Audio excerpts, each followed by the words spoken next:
Ladies and gentlemen, welcome to another episode of Above the Ring. I'm your host, Sam the SLB. Alongside me today is always the man behind the Twitter, the other half of this operation. Vince's voice of reason. It is Scott. We are coming off the morning after AEW Full Gear 2021. And boy, was it a show. Yes, sir. We have some stuff to talk about. Mm-hmm. Wasn't the worst show I've seen. It was great though. It was good. We got definitely some. I want to say gripes, just critiques. Right. Constructive criticism, if you may. Yeah. So before we get into it, I want to talk about a couple things. First and foremost, right around the time, around 11 p.m., 8 p.m. Pacific time, New Japan's Battle in the Valley event was going on, and I want to bring this up because we didn't get to watch it. It's going to be tough when I'm going to watch it, but I think there are things here that are going to affect AEW, especially with some things happening on Dynamite this week. So, first and foremost, the dark match that had Bullet Club, Chris Bay, and Hikuleo defeating DKC and Kevin Knight. Josh Alexander defeating Yuya Irma. I hope I pronounced that right. Stray Dog Army, Bateman and Mysterioso defeated Violence Unlimited, Brody King, and Chris Dickinson. Fred Rosser, Dave Finley, Rocky Romero, Alex Coughlin, and Alex Zane defeated Team Filthy of Tom Lawler, JR Kratos, Danny Limelight, Jarrell Nelson, and Royce Isaacs. I feel like they're using the dojo, a lot of dojo talent here, right, to grow the names. Clark Connor is in. What? Does that make sense? Would be, especially since they're really trying to push the U.S. market right now. Right. Clark Connors and Carl Fredericks defeated United Empire of Jeff Cobb and TJP. Will Ospreay, who's in the States, I'm gonna emphasize that because things are happening right now. Yeah. Defeated Ren Narita. Moose defeated Juice Robinson. Okada defeated Buddy Matthews. But I have a feeling that's a slobber knocker of a match. Oh my god, I know. And main event, Tomohiro Ishii defeated and is now the new Never Openweight Championship champion, defeating Jay White. So, wow. Yeah. Ishii's one of those guys who I think needs to be the IWGP Heavyweight Champion at some point. He's just so good. Cannot ignore him. But we'll get into some of that a little later. I want to talk about Scott's favorite part of this whole show. Scott, as you know, we have the guys from above, Back to the Ring, another Ship It Studios podcast where they take your favorite matches of past time and put new wrestlers in there and rebook them. See if the matches would have the same outcome. Mr. Zach and Riddler were on, and they gave us our picks. And Scott I think we're at the point where we might need to do like a fantasy league at some point with maybe a belt. I don't know. Just an idea I'm thinking about throwing out there. Just throw it out there, see if it sticks. Yes. But yeah, we have our results. We do. This was I love being able to do these picks with multiple people because you can get results all over the place. So for those of you who listen to our go home show, and if you haven't, please go ahead and do so, and then listen to this one again, just so you have the full spectrum of opinions. I made some rather risque picks, and they came back to bite me in the ass, but that's okay. It is what it is. So our winner for Full Gear was Mr. SLB himself. Sam, congratulations. Finishing with a record of 10-2, only missing out on 2 matches that we actually all 4 of us missed out on, but that's okay. So coming in second was Mr. Zach at 7-3. Now, I know you'd be saying, wait, why does Sam have extra points? Well, that poll that we put out when Back to the Ring did their latest podcast, which we were actually a part of, going back and redoing WrestleMania 17's TLC 2 match, Sam and I actually won that poll, giving us an extra 2 points going into this. And actually, if you think about it, if Mr. Zach had made one different pick, those 2 points would have been the real, not deal breaker, but the real, would given Sam the win just flat out. But Mr. Zach coming in at 7-3. Myself actually came in at 6-6 because of my 2 picks that I made that were a little risky and did not pay off. And Riddler, unfortunately, pulling up the rear at 4-6. So I went back and I looked at all of our picks that we've made together. And I know there was, some hinting at possibly maybe a title belt coming out for Ship It Studios to see who would reign supreme. And our records as of right now is myself, the Riddler, and now Sam at 2 wins apiece. And unfortunately, poor Mr. Zach in last with nothing. So there's still some time left before maybe somebody gets crowned champion. But it's getting good, folks. Yes. This is exciting. It actually gets us a little more invested. So next weekend we have Survivor Series. Well, this weekend we have Survivor Series. Who's gonna watch it? Probably just Scott. Probably just me. I'm like so iffy. I want to, but I'm all over the place myself. Sure. But maybe we should we'll talk about that off the air. I think I have an idea. I want to propose to you, and I don't want to do it because I'm on top. It would be kind of unfair to go, hey, whoever we'll talk about it after. But let's get right into this pay-per-view. First and foremost, shout out to the Amazon Fire Stick. Fuck you. You told me there was a new Bleacher Report app. I hit the button to download it. A half hour later, it still says processing. Ouch. My buddy John Lipinski, he luckily streamed it from his phone. I was bullshit, let me tell you. And I don't think it's the app because the Fire Stick. I bitch Scott about it all the time. The Fire Stick just sucks. And the problem is, you think in 2021, I'm going to go off on a tangent quickly. You think in 2021, especially with like a PS5, the new Xbox, the Switch, all these apps would want to be covered across the board. Yep. I would be like, hey, yeah, I know Nintendo's a little iffy because Nintendo's like, we're a gaming system. But if I could get my Sling TV on there to watch Rampage in my free time, not complaining. I mean, it's not a do or die thing, but there's so many platforms out there. And maybe they're deals. I don't know. Maybe they have contracts. These need to be on multiple fucking devices. I shouldn't have this problem with a Fire Stick, which is primarily for this kind of content. Yeah. Bullshit. So, that being said, maybe it's Bleacher Report. I don't know. Maybe next time I'll just go through Fight TV. I think Fight TV is on PlayStation, if I'm not mistaken. It should be. Yes. That being said, kicked off the night. Tag team match. Hikaru Shida and Thunder Rosa taking on defeating Jamie Hayter and Nyla Rose. This is quite a good opener. Jamie Hayter looks like she dyed her hair because every time she comes out, say it's faux Becky Lynch. Right. This time Yeah. It wasn't orange, and I'm like, it's not faux Becky Lynch. I think she heard enough, and she's like, nah, screw this. Screw this. But this was good. Thunder Rosa delivered as always. Hikaru Shida. Nyla looked good too. This was fun. This was a fun opener. Yeah. And I'll be honest with you, I didn't know who I wanted to take the belt off of Britt in the future. I'll tell you, Thunder Rosa might be one of the most over women.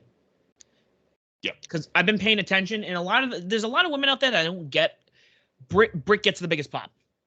No, right. Let me rephrase that. Aubrey Edwards, when I'm in Boston, she probably got one of the biggest pops when I was there. Britt Baker, Ty gets it. Mm-hmm. A couple others I can't think about right now. Ruby Soho.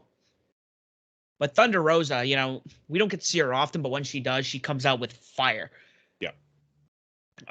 Also, I want to point out, I didn't realize it.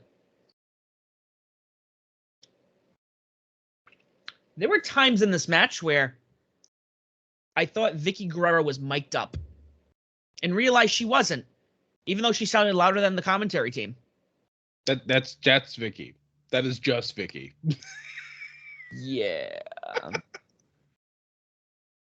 Yeah. Also, and I mentioned Vicky. I want to bring this up before we get any further. There were tributes throughout the night. So, the day of this pay-per-view, it was the 16th anniversary of Eddie Guerrero's death, which was, it was heartfelt. I'm like, okay, maybe we'll see some kind of tributes. And then one of my friend I was with told me he died in Minneapolis,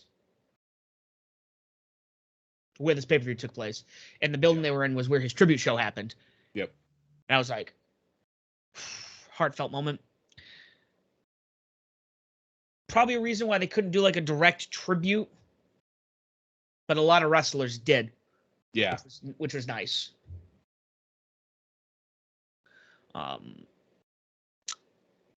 But yeah, great opener.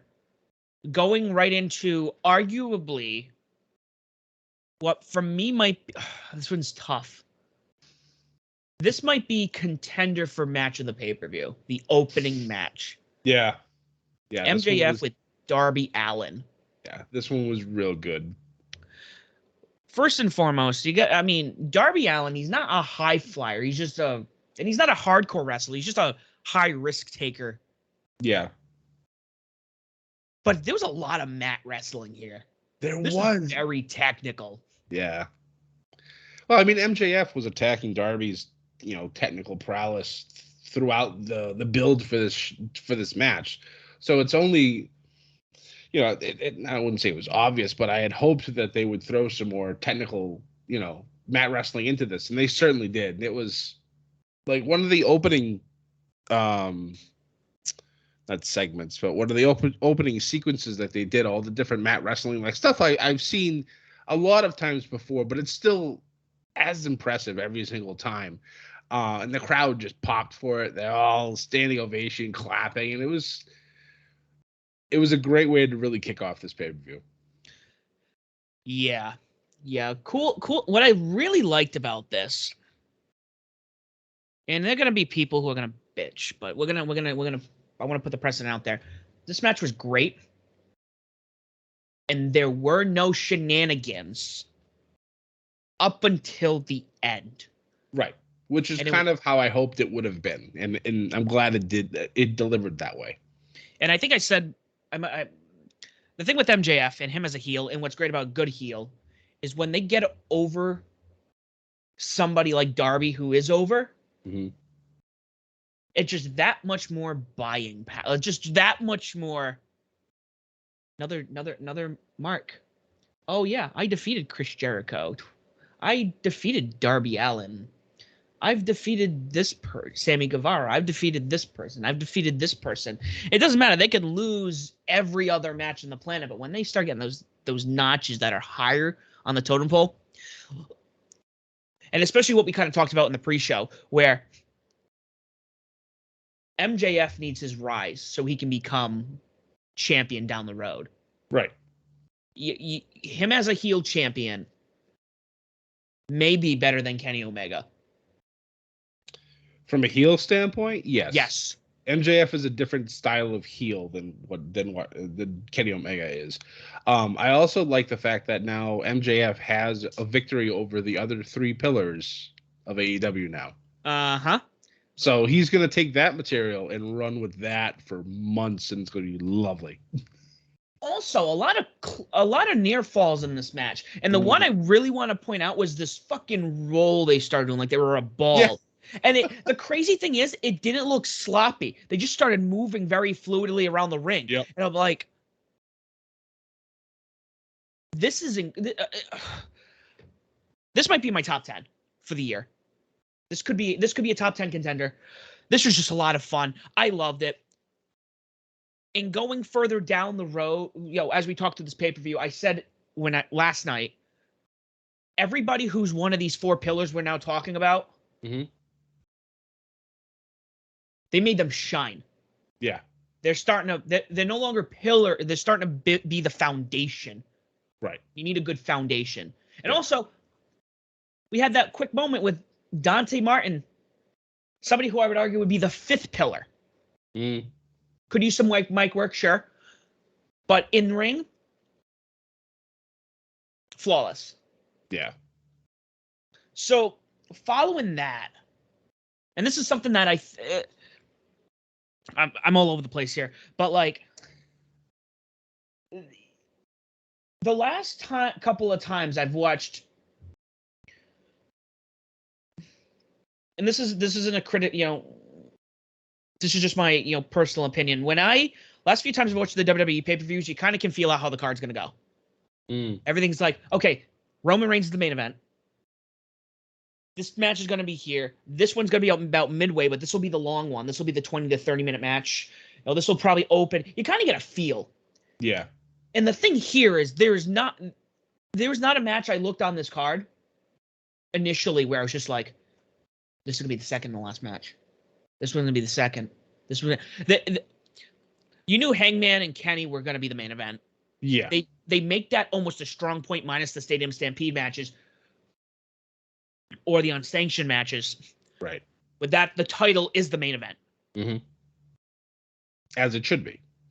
But the rest of the matches, like most of them are like, this could be the second or third last match of the night. Yeah.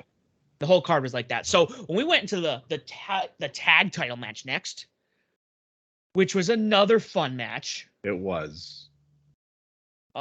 Just Tully Blanchard getting involved at his age the way he does. He's not that physical, but he just, grabbing the legs and just some of the crazy stuff. I don't think I've ever seen Alex Abrahantes get this involved too. He seemed to get a little...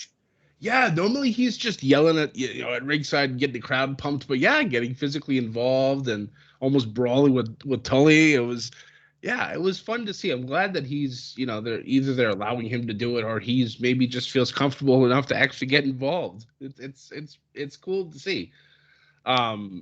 Unfortunate result for me, anyways, but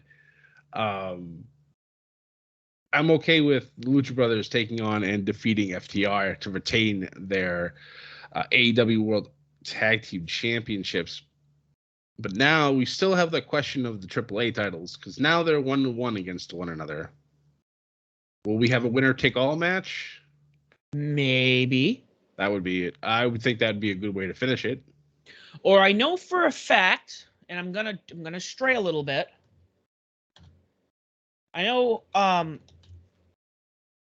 there's another Triple Mania event coming up that we're already talking about. One that's not canceled by the cartel? Yes, Scott. Yeah, that. Which one is it? Not you. Immortal Heroes 14. No, is this the event? Oh, this is not a Triple Mania event. Or it technically is? What? Nope. Nope, that's the pay-per-view chronology. I want the Triple Mania. It's an upcoming December 4th. I think that was the one that the cartel threatened actual violence against innocent people if they didn't cancel. Breaking news, folks. So the cartel are bad people. So you talk about 1-1. FTR and the Lucha Brothers are wrestling for the AAA titles at this event.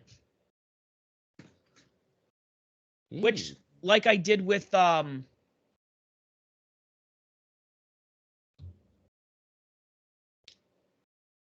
Triple Mania 29, I believe, I was able to find it on YouTube because AAA is not in the States. So, Kenny Omega is also defending his belt, the AAA Mega title down there too. Will he lose it? I don't know. We'll find out. But, so there's your third match, Scott, right there. All right. I'll take it. But Lucha Brothers from day one, and I know, Sam back in the day, Lucha Underground, Ray Phoenix and Pentagon Jr. Yeah, I didn't say it this time, folks. I didn't say it.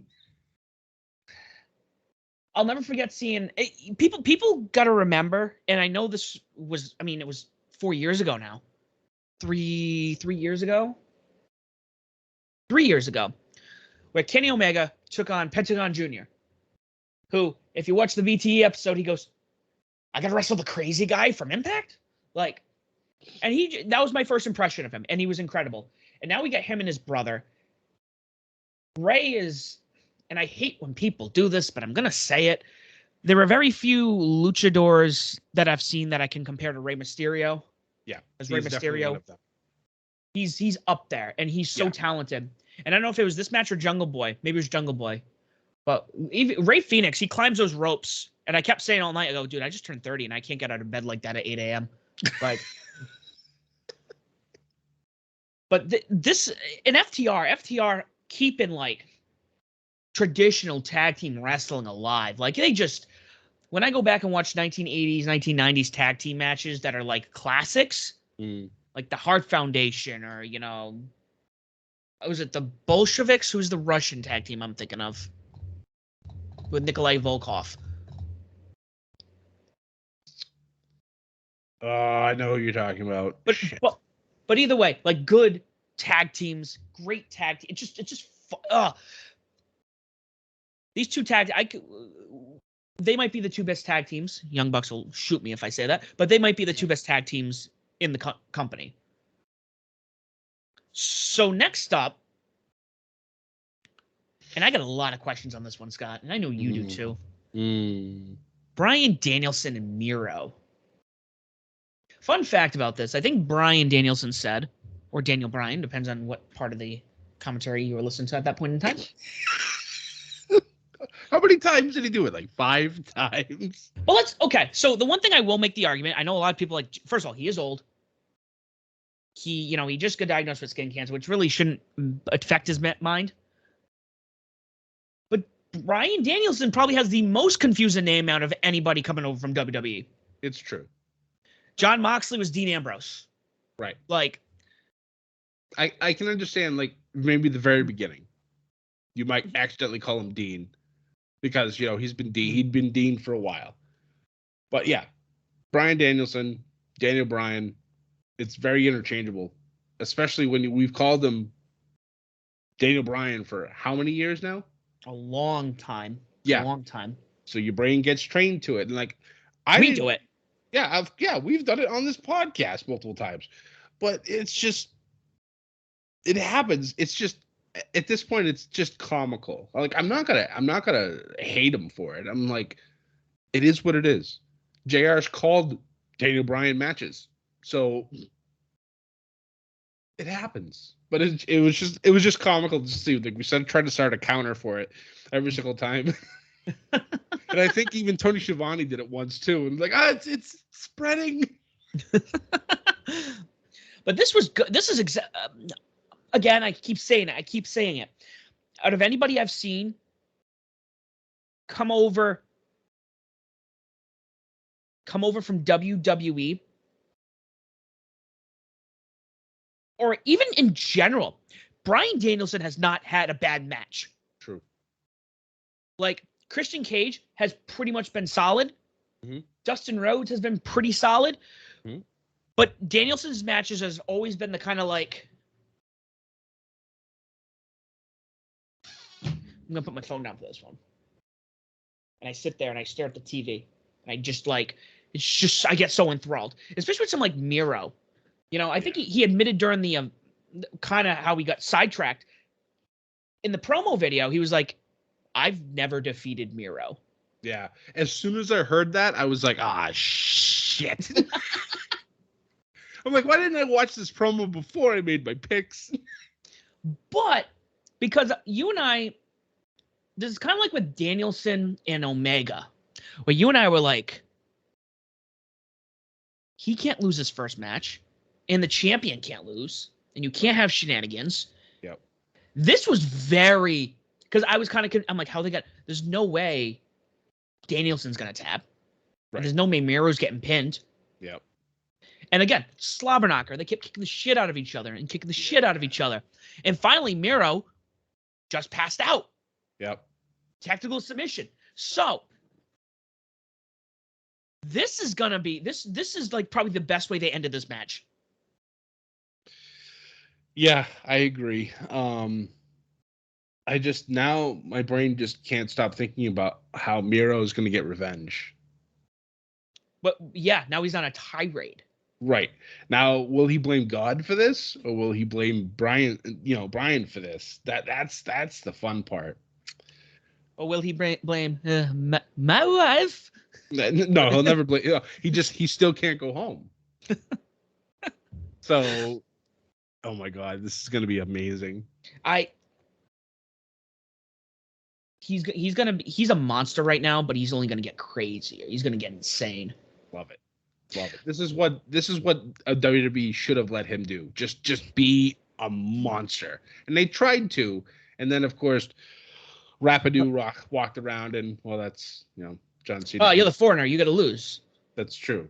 Especially at WrestleMania when you come down with a goddamn tank. No, but we should know this by now. Whenever there are people who come down to the ring with tanks, they end up losing their match. Right, boys? We'll right back to the ring. Y'all should know how that feels. Ooh. Boom, boom, boom, boom. Shots fired. Woo! So following that match, we had this Falls Count Anywhere match. Christian Cage and Jurassic Express taking on the Super Click. Wild. I didn't know what to expect with this match, and I was so very happy about it. This was a lot of fun. You got to see the best of everybody. I did like.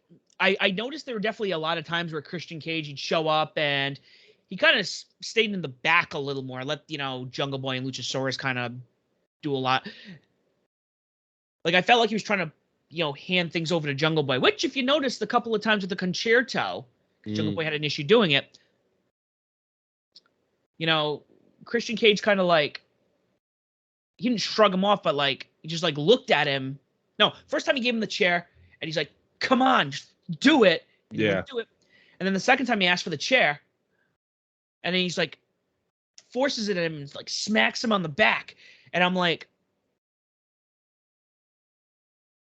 they won still. But for me, that's enough to ruffle some feathers. Definitely some frustration there. So it'll be. I actually missed that. Like you when you pointed it out to me, I was just like, oh shit, you are correct. So it'll be interesting to see if this leads anywhere or if this is just a red herring. We'll see. Yeah, no, there was so much going on here. You had the thumbtacks in the mouth, and they did the super click thing with the. There was a lot of this. This is exactly what I. Oh, I can't forget the fucking spot where Christian jumps off the platform. Yeah.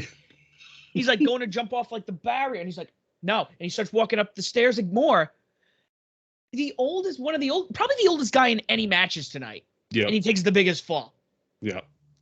I would say for me, the only thing that might have topped that was the shooting star press that Luchador did. And then Jungle Boy's reaction to it. I think that like 20 seconds was probably some of the greatest things I've ever. Just the reaction was fantastic.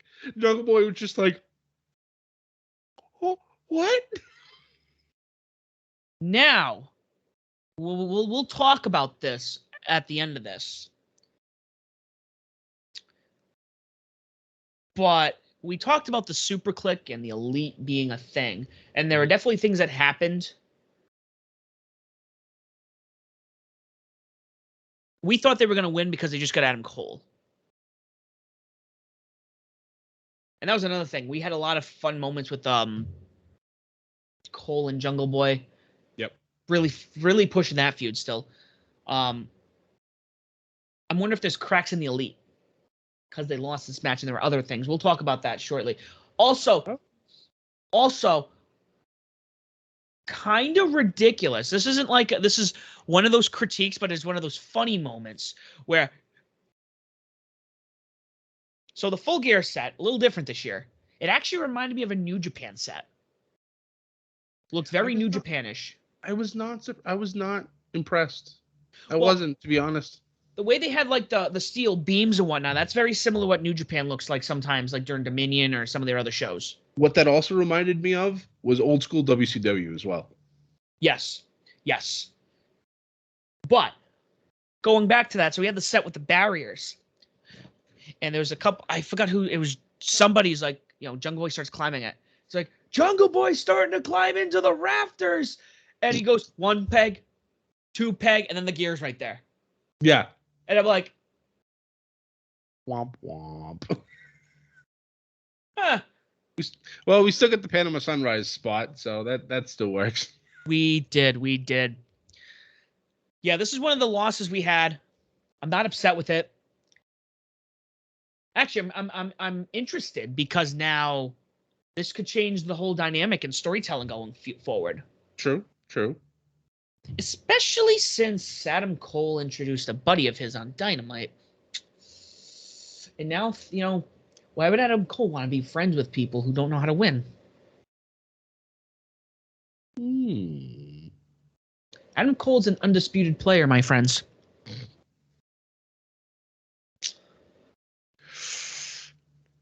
Yeah, I don't know. And there are rumors that other certain individuals' contracts might be coming up in the next month or so, and we'll have to see if that's an undisputed idea, or who knows. Could be interesting. Yeah. This is one of those things where I think what we're expecting is going to change, and it could be really good. Really good. Yeah. So following that, we had Cody Rhodes and Pac defeated Malachi Black and Andrade El Idolo. I want to make note that on the Wikipedia page, because this is what I was going off of. Cody Rhodes and Pac with Arn Anderson defeated Malachi Black and Andrade El Idolo with Jose the assistant. Yep. I read this and I'm like, they made that very particular. Right. Well, I mean, Jose did get involved. He did multiple times during this match, and Glock Anderson himself. Yeah, good old Glock. So this one I think was the other loss for us. Yes. Well, and I think for you. All the rest of us lost a lot more often, but yeah, I mean it happens. Some of us are just that good. It's all about that boom. So this was not a bad match. It had its moments. This was the match where I was certain if Wyndham Rotunda was going to show, it would have been in defense of Malachi and Andrade. I feel like that would have been but it didn't happen. There was a lot of tension between Pac and Cody. And surprisingly enough, between Black and Andrade. A lot. Yeah. Yeah, for me, like, this match and the next match would just felt a little weird. Yeah. The good thing is I like how Pac got the pin. Yes. That's what I thought was very important. Pac got the pin here. They didn't give it to Cody. If it was Cody, I think the place would have fucking ripped shit. But also, oddly enough, FTR come out. No, Dax came out and then runs back. This is the match I'm thinking of, right? Yeah. There's a lot of stuff going on with the Pinnacle and with Andrade and Malachi. It's like I said, the next like half hour, like starting with this match, was just weird. And what's crazy is like I do like watching Cody in the ring. I know where the go away heat is coming from, but he's a good wrestler. You're promised a good match. But everyone in this match is liked for the most part, and it was weird. It was really weird. And I was expecting this to potentially be a sleeper. Yeah, it just wasn't, unfortunately. Yeah. And same with the next one, which we expected to be incredible. Especially after her having that last bout at All Out. That was fire. Yeah. So Dr. Britt Baker, DMD, taking on and defending and retaining the women's title against Ty Conti.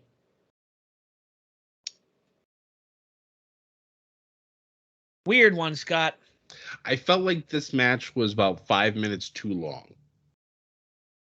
And the crowd seemed completely out of it, which is unfortunate as well.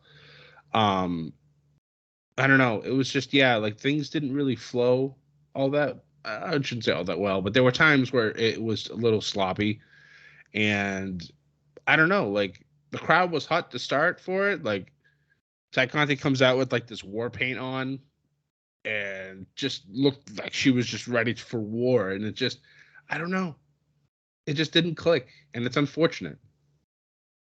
Yeah, no, this is, and we'll see what happens with. I think Thunder Rosa. I don't think it's. I don't know. There's just sometimes these matches fall flat. I don't know if it's they could use some better trainers on the women's end sometimes. Because even like I said, Ty, incredible in the ring. Anna Jay, incredible. Britt Baker, incredible. Thunder Rosa, Hikaru Shida. I don't know if there's just a little more training. You know, I don't want to say training, but like, I don't know. This again, this match was one of those where I was super excited for, and it kind of was just like, yeah, sigh. It was there. It really didn't. Yeah, I don't know. I mean, the pre-show match was better. Yeah, the women's side, yeah, which was unfortunate. So, but hey, it is what it is. You can't always have complete bangers 24/7. So it happens. Well, don't you know, Scott? You know, when you have bad matches like this means AEW's on the downfall. It means the company's showing its cracks. They're in it's the over. Vince is going to buy the company. That's right. This pissant company is not going to last more than another month. And Nick Khan's going to release them all. That's right. Because that's what he does best. And then we're going to sign people like Kevin Hart and, you know, the remains of Stephen Hawkins. Because that's entertainment, my friends.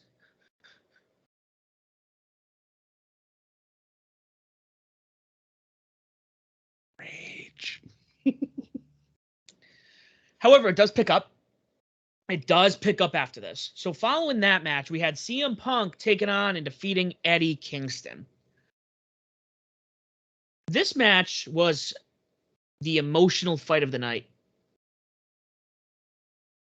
That backhand, before the match even started, I was like, this is going to be over in 5 seconds. I was so pumped. I'm like, I'm going to win because I'm the only one that picked Eddie Kingston. I just had a feeling. And plus, Punk didn't have pants on. He had his trunks. So I was like, I have a chance. I was actually convinced at one point Eddie Kingston was going to go over on this one. However, this was incredible. This was great. The thing is, I feel like this isn't over because CM Punk still tried to hand out. Yeah. Eddie Kingston still walked away. I don't think this is over. No. This wasn't an 11-minute brawl. That's really what it was. And you got to kind of keep in mind with people like CM Punk and Bryan Danielson, they're still fresh in the company. And with their star power right now, I don't know how long of a window you give them to keep winning. I mean, even Christian Cage, you know, he was winning for a long time. And then, you know, he had the second match with Kenny. And then that's it. Yeah. So this was expected, but I loved it. We don't get enough of Eddie. We don't get enough Eddie Kingston. Yeah. And I know some people might get nasty with me when they hear this, but I'm going to throw something out there for you guys. At one point I sat there and I looked at Scott, or I texted Scott and I was like, plot twist, fucked up. This would have been like a Vince thing. Fucked up. But it might have done some interesting storytelling to push them heel. What if Moxley never was actually going into rehab and treatment just so Eddie Kingston could get the win over CM Punk? The only thing that I thought about with that after we talked about it was that where does it tie in with Moxley and Punk though? Like there would have to have been a reason other than just wanting to help your friend win. I think that was the only thing I was thinking of afterwards. And you're right, that would totally be a Vince thing. That would be something Vince would try to pull. I really don't know. There's a lot here that they're bringing in from old Ring of Honor storylines right now. That's true too. This was the fight 15 years in the making. Everyone's like, I didn't even know these people knew each other till about 3 months ago. Right. Like, That's why people need to do their homework. they do. They need to watch Ring of Honor in that tape library that's up for sale. And all Tony Khan, I don't know if you saw that article. Quick. Tony Khan made a comment. They asked him, and he goes, I know a lot of people over there, and we're going to see what's best for business. There you go, Sam.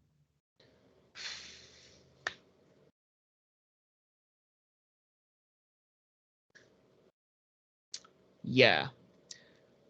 Curious. Really curious.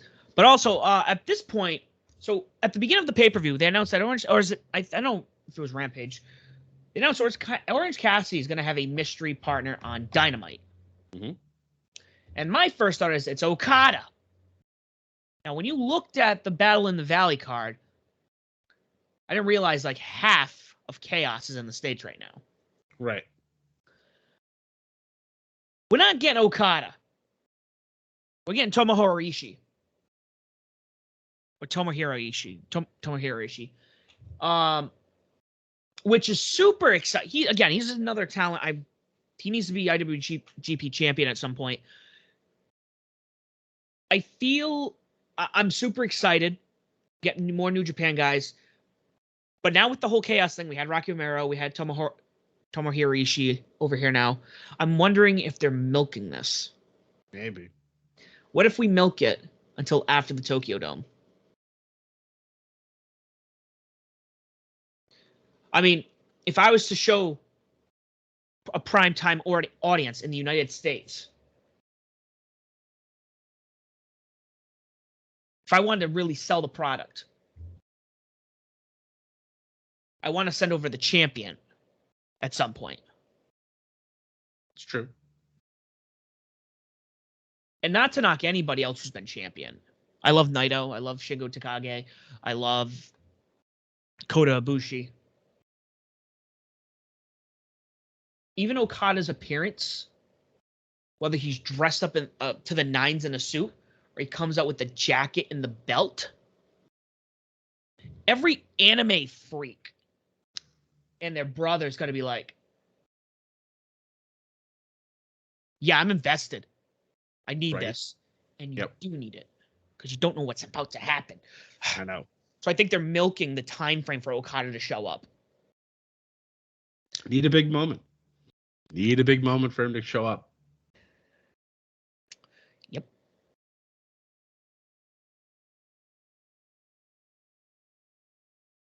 Let me do a booking for you, Scott. All right, I'm listening. Let's say, I don't know if Okada's technically a heel or a face. I still don't have that down pat over in Japan. Bullet Club, obviously heels. Let's say he's a heel and he shows up. Okay. And he has chaos sprinkled around him, and he's wrestling Adam Page for the AEW title, hypothetically. Mm-hmm. And Chaos gets involved.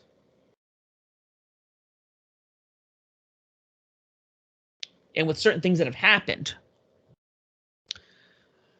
somebody comes out because they're about to do something to Hangman, and it's, lo and behold, somebody came to his senses, and it's Kenny Omega to save Hangman. Oh my God. And you get Okada and Hangman face to face. I'm pushing Okada Omega 5. This Okada Omega 5 is going to happen in the States. They need to give it 45 minutes to an hour.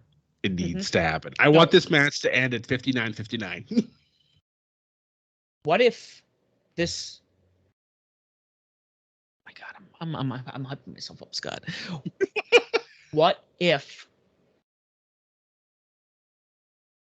Because you got to remember, we had those three matches were drawn out, and they weren't like really storylines either. Well, it was. Kenny won the G1, goes to the Tokyo Dome, loses. Next, they have a match at Dominion. I don't know what the stipulation was there.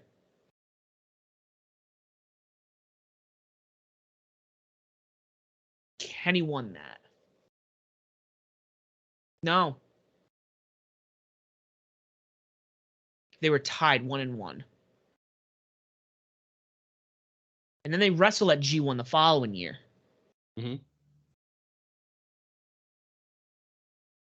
And then they didn't wrestle each other till the following Dominion in 2018. Yeah. And it's not like it was a long time start. It was just like, it just came, because I'm not sure if you ever saw the promo video of that, where, you know, Okada, I forgot who he beat, and he's going through the list. I go, oh, I've, you know, beaten everyone. Beaten this person. I've beaten Kenny. I've done that. I lost to Kenny. I did that. Won this person. And he paused and he goes, Kenny! And he calls Kenny out because now he's tied 1-1 with a tiebreaker involved. 1-1-1. Yeah. He's got to finally get the. So it took a long time. So imagine this 3 year in the making, Scott. And imagine where else would it better happen than their potential flagship pay-per-view in Las Vegas. Yeah. Sorry, I'm like hot and bothered now. I have to put up a fence later. So,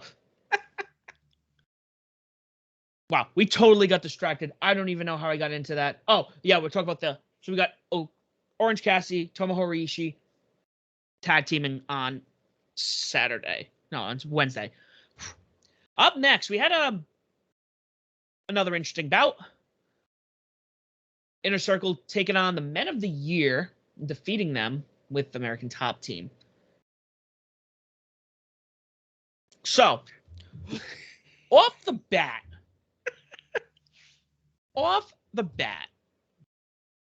this is a Minneapolis street fight, which is a street fight.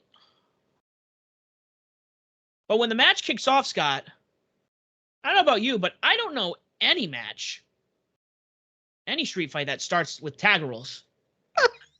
I was like, did these boys forget where to street fight?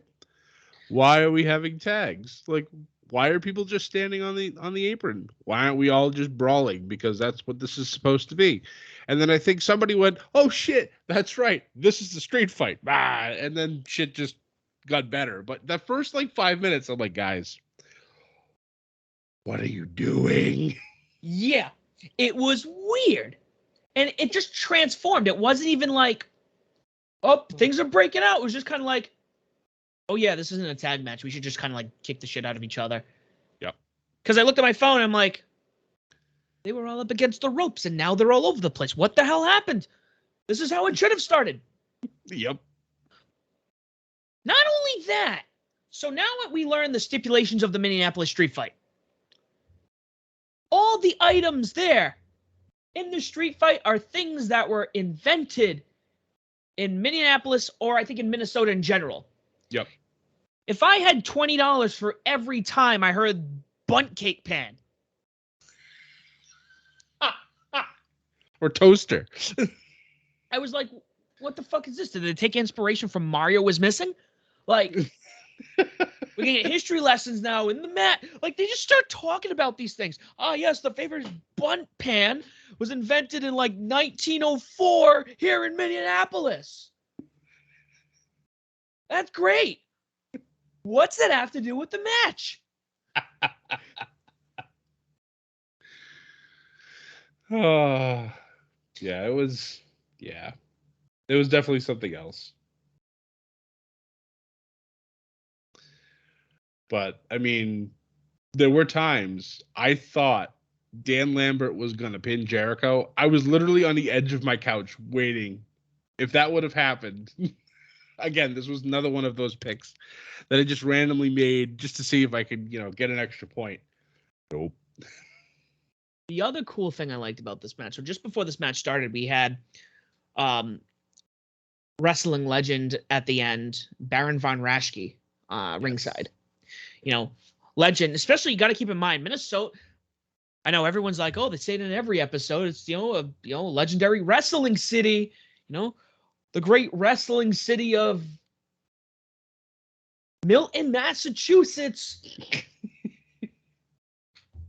Or like, just all over the place. Yeah. But people got to remember Minneapolis or Minnesota in general was the home to AWA. At one point, a company that could have rivaled WWE in the 80s. Yep. I think most of the talent that got Vince over came from AWA. Because that's where Hulk Hogan came from. That's where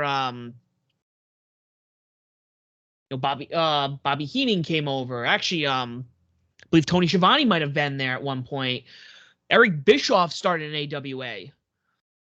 So you had him come back, and he had a great pop. The crowd was like, wow, this is like a hometown hero, legend, this and that.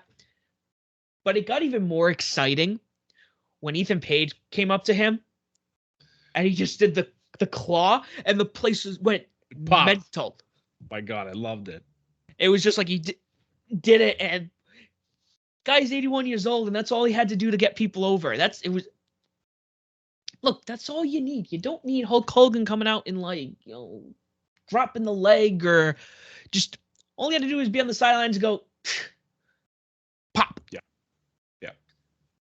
But Inner Circle got the win here. I think this is most of us picked Inner Circle. I think it would have been interesting to see Dan Lambert pin Jericho. Oh yeah, he would not. Oh my God, that would be like MJF levels of hype for himself, and he'd never shut up about that. But also, I don't think he would have been able to leave that building alive. Honestly, that's true too. MJF would have. I don't think Dan Lambert. He has so much heat on him right now. Yeah. But the Men of the Year looked great. Keep in mind, Yeah. I think this also is helping them as well. Trying to put them over. Right. I wonder if this is the end for the American Top Team AEW collaboration. Possibly. I can see Lambert sticking around with Men of the Year. But the rest of them, probably not. Yeah, I'm kind of curious. I don't know if they have a partnership, or they got to have something going on. Maybe cross promote. I don't watch UFC, so I don't know if they're doing anything with AEW over there, where AEW stars show up. They might have been there for the fights. So I think there was just a fight that had happened recently, and I think Men of the Year were there. So yeah, there might be some cross promotion going on. Marketing. So, before we get into the main event, at this point, AEW cannot, especially with no Casino Battle Royale, that's always where they debut new stars or newly signed stars. And at this point, I'm like, okay, the pay-per-view's good. It's great. It has its bumps, but it's fun. This isn't something that I'm going to shit on. But there hadn't been a reveal or signing up until this point. Tony Schiavone comes out. Yep. He starts talking, and he says world champion all over on Impact and Ring of Honor, and I'm like sitting there. I really sat there really hard for that 10, 20 seconds thinking, who the fuck is he talking about? I was just not even. You said it, Scott. You said it a week or two ago. And I didn't even think of that. I'm just like, who the hell could have they signed?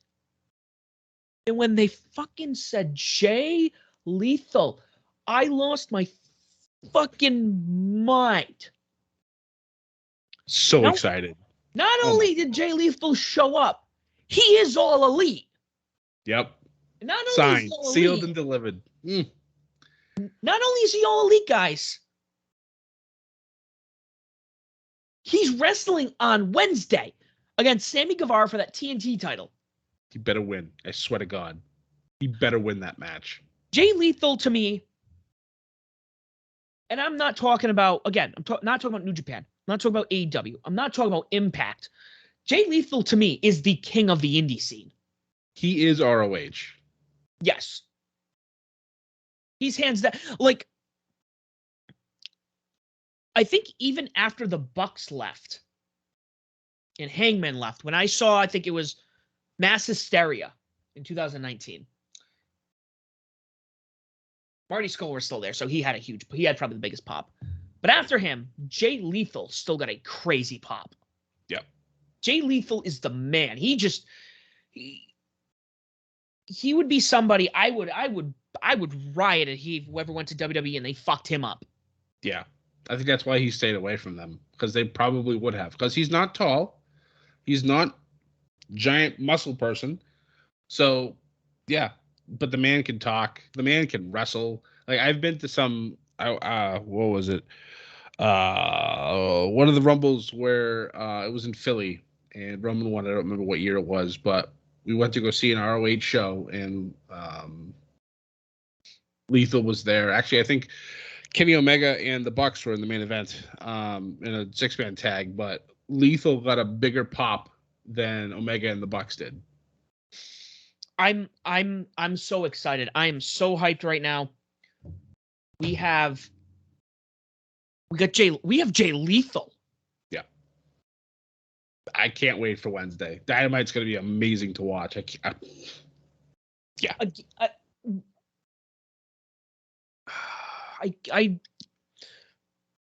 And again, I'm all about Wyndham Rotunda showing up. I'm all about Okada showing up.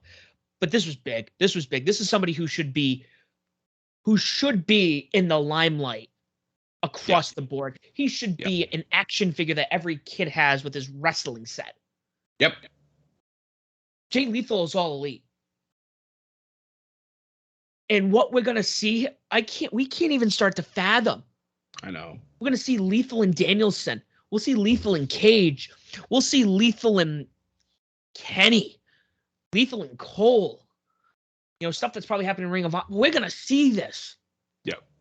Many more eyes will be on Jay Lethal, and it's unfortunate that it's taken him 20 years to get to this platform, but I'm very glad that he's here. Also, I do want to point out, I haven't listened to too many promos from him. I've listened to enough. But God. When he came out and he's dressed and he's talking, I sat there and I just wow, I feel like I'm watching he feels like Flair's reincarnated. You know of his woo-off with Flair. Yeah. When he came out and he's like, Shivani, I was just like, oh my God, it's Flair. It was just, he's gonna come out and do the Flair stuff, and oh my God. Do you think we get it? Do you think we get Black Machismo? At this stage in his career, no. I think it'll be more of a serious Jay Lethal, but oh my God. If you want any homework to do for wrestling, go look up some of Jay Lethal's stuff, either an Impact or an ROH, and believe me, you will be severely entertained. Yeah, so good, man. And that got, I think that was ideal, because even with main events as big as this one, we've been to pay-per-views where they run late. This ran late. 4-hour pay-per-view. Mm-hmm. But even on the East Coast, where I was, even towards the end, it wasn't even the matches. I was just exhausted. We had a monsoon come through the state, and then tornado warnings. And I think I sent that to you. I'm like, hey, look at that. Yeah, my phone, even my TV was blowing up for tornado warnings in Providence. I'm like, I'm in Vermont. What? So when we were, so towards the end, I was exhausted. I'm just tired. I was ready a lot out of bed. us. But once Jay Lethal came out, lethal injection of honestly, of just new life. I was just like, let's go. Yep. Fire. But we're going to talk about this quickly. Well, not quickly, because it's very important. This is a day one storyline. The day one storyline. Yep. I remember, God, it's not that long ago, but it feels like ages ago already. When you and I watched the press conference. Yep. And Conrad Thompson, he's talking to, we got that nose to nose with Pac and Adam Page. And Conrad's like, is Hangman Page going to be the first AEW champion? And the crowd's going nuts. It's like, yeah, well, we'll see what happens. And he's always been this close. He's always been this fucking close. So, I will say, I loved this opening vignette. Yes. Where he's walking down the roads in Minneapolis and the screen just showing things. The only problem with this, though, the only personal problem, for me, that just spelt out the results of this match. That and Kenny's grand entrance. Uh-huh. When that came out, I texted you, I'm like, God, that was such a big entrance. I'm like, wait. All of his biggest entrances, he loses. Right. And I was like, ooh, interesting.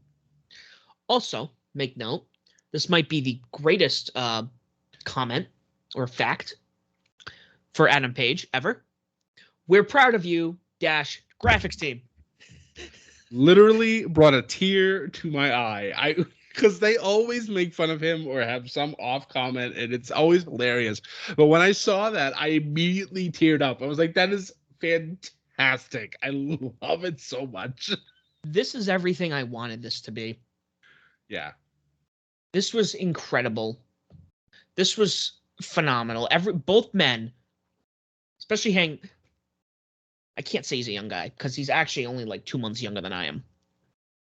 I'm older than Hangman Page. Oh wow.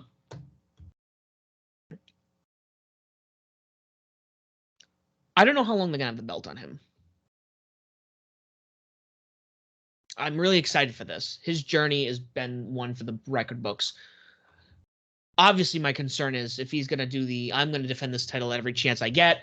Usually those don't last too long. Right. But this was an exciting storyline. Let's get into the meat and potatoes here. Towards the end of the match, I had noticed that the Bucks were out there. Yep. I didn't even see them come out. I don't know if they snuck out. No, the camera panned to the ramp and you saw them limp out. But the funny, not really funny, but the interesting part of this is, I believe it was on Rampage, where Page was talking to the Bucks after the Bucks told Adam Cole to, no, everything's fine. We're just going to chat. We're not going to fight. Where Page goes to the Bucks and says, if you guys interfere, I will make it my life's mission to ruin you. Because there's been issues in the past where Adam Page stopped the Bucks from winning winning a tag team match that cost them a shot at the title. They cost Page championship. So it's like, this was like the big tipping point. And when I saw them come out, I'm like, oh no. I'm like, don't do this. I'm like, Page deserves this. Like, this is a 3-year journey, for God's sakes. And then we get the nod. Like, when I saw that nod, I hopped off my couch. I'm like, here we go. This is it. And then the buckshot lariat, the 1, 2, 3, and I was literally running around my apartment. That doesn't happen to me often anymore with wrestling. I was so happy for him and this 3-year journey to become AEW heavyweight champion. This was something that was unprecedented. This might go down as one of the greatest storylines in AEW history. Yeah. Further online. This was one of those. This was like Kofi Kingston winning at Mania. Borderline that, where you just, all the odds are stacked against him, and every chance he was this close, was not going to. It was just, and again, now the Bucks making the nod. This goes back to what I was saying earlier, where we see cracks. Yeah. Makes me wonder now how Omega's going to react to the Bucks not helping or really just kind of being there. But they've never. The crazy thing with even when, I don't think there's ever been a case where they haven't been enemies.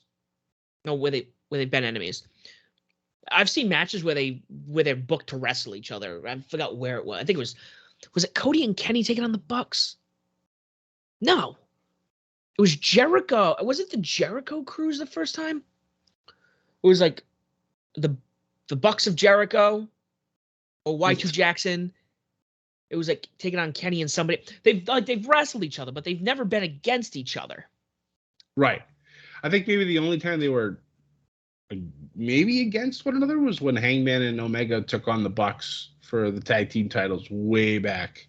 I say way back. That was like 2 years ago. But still, it was just that may have been in that weird storyline with Don Callis trying to get the Bucks to join Omega because Omega had changed, and I don't know. I agree with you. There are definitely some cracks now. Now I want to know how this is going to play out. Yeah, we're here. This is like Christmas Day. What happens now, though? Because that's always... we know for sure that Bryan Danielson will eventually be challenging Adam Page for the AEW title. One that I don't think any of us really kind of expected, because AEW's done a pretty good job of doing face versus heel. Yeah. So now when you technically have two faces, should be interesting. Will Danielson kind of swap heel a little? Maybe, I don't know. Adam Page certainly isn't. I've always felt Danielson, since coming to AEW, could push that, because remember, CM Punk came in. I'm going to help the new guys. I'm going to do this. Very about helping the younger talent. Bryan Danielson, I'm coming in to kick people's heads in. That is very true. So he's a little more aggressive here, and it's exciting. And again, the pay-per-view was great. There were flubs in it. I will say, All Out, it's the pay-per-view of the year. Correct. All Out. I would probably say this would be right. Maybe not right behind it, but this was definitely the second best pay-per-view they had this year. Yes. And they're getting better. Like, it was for a moment. I mean, it was booked where it was like, oh man, who would how do you? I always go to Takeover where you and I would be like, how can they top the last one? How can they top the last one? Right. This year, they could have done some work to top it. Right. But it was still in the ballpark. Yeah. If All Out was an A, this would be a B+. Yeah. And another thing I do want to point out with the 4 pay-per-views they have. I'm going to get shot by the wrong people saying this. But I think I need people to realize I'm not comparing it I'm making sure I'm comparing apples to oranges here. Different time frames, different talent.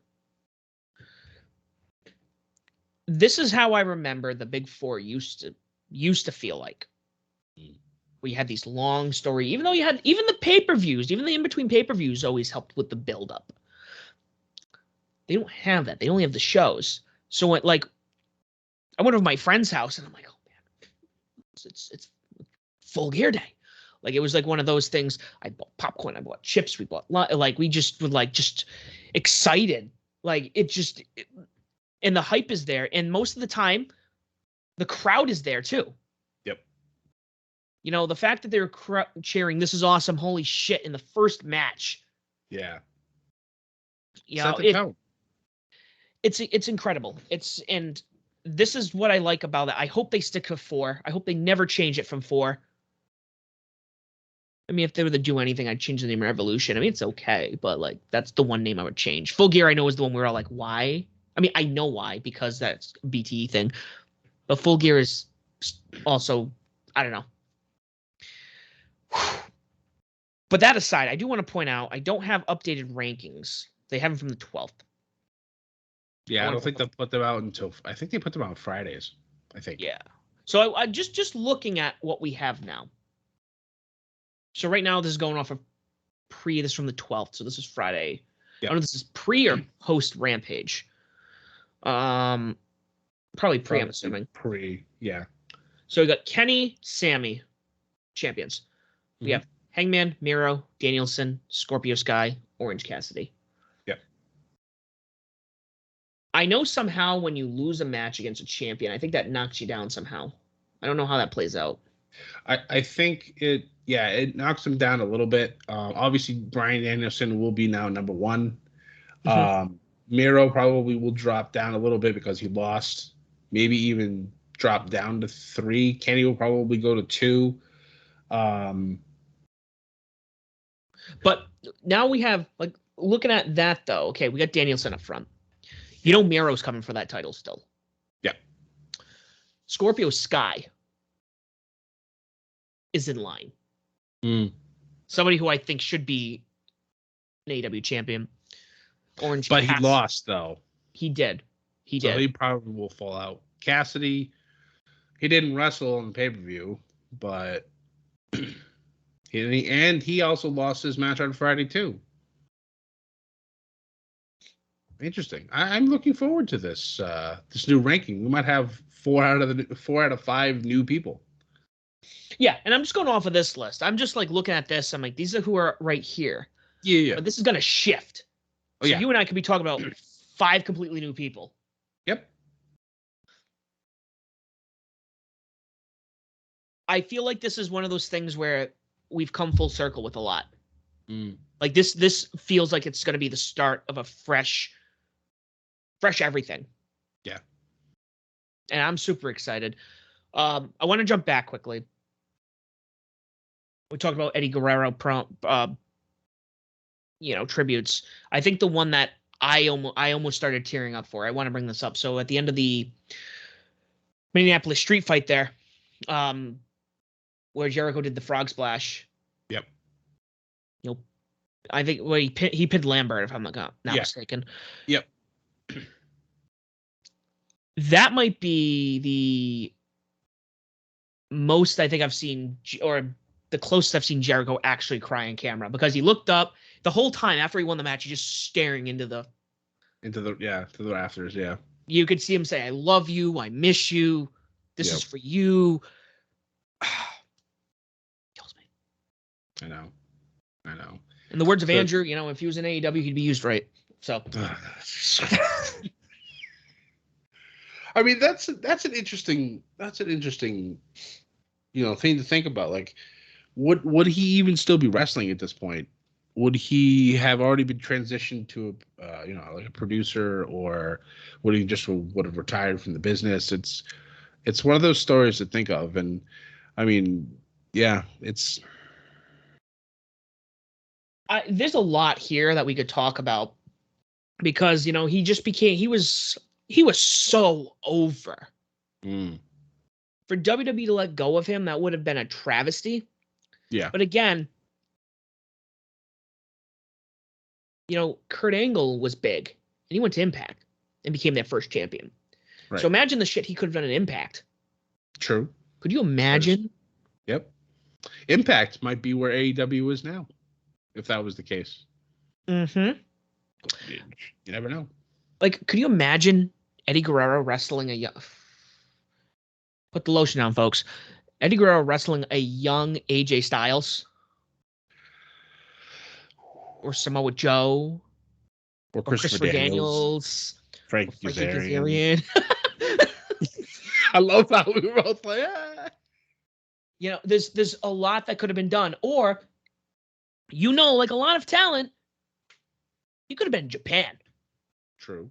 He could have wrestled a young Shinsuke. Yeah. He could have gone anywhere. We could have done more Ring of Honor shows. True. Ring of Honor could have blown up if he went there and stayed there. That's true. We will never know. Unfortunately. We will never know. I mean, the amount of painkillers that guy was on. He could have. He might be like Lex Luger and like wheelchair bound. I don't know. Who's to say? But I thought it was very important to bring that up. Great pay-per-view. I think this is closes a lot of story arcs. Yes. Yeah, we're definitely going into almost a clean slate. Starting with Dynamite this Wednesday. Not a Vince Russo clean slate either. An actual good clean slate. Everyone still has their titles. Don't worry. It's true. But I'm excited. Now we got Revolution, which I don't think they even mentioned on the pay-per-view. No, they didn't talk. They didn't talk anything, which is, like you said, is strange. Normally, they at least drop the date of the pay-per-view. They did say this is the last one of the year, which is understandable. I believe they normally have that in what, February? Yes, but they've already announced Double or Nothing.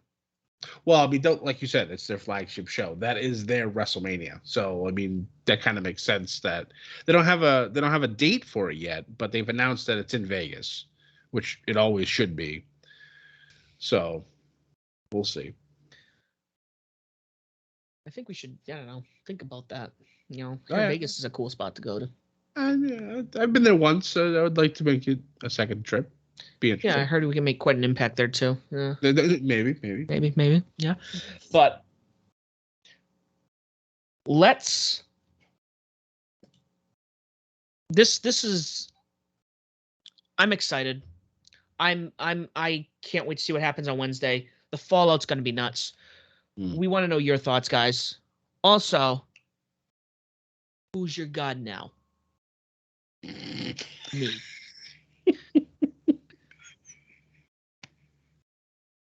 Still a tie, Sam. It's still a tie. Well, you know. Probably not after Survivor Series, but we'll see. Watch Zach win Survivor Series.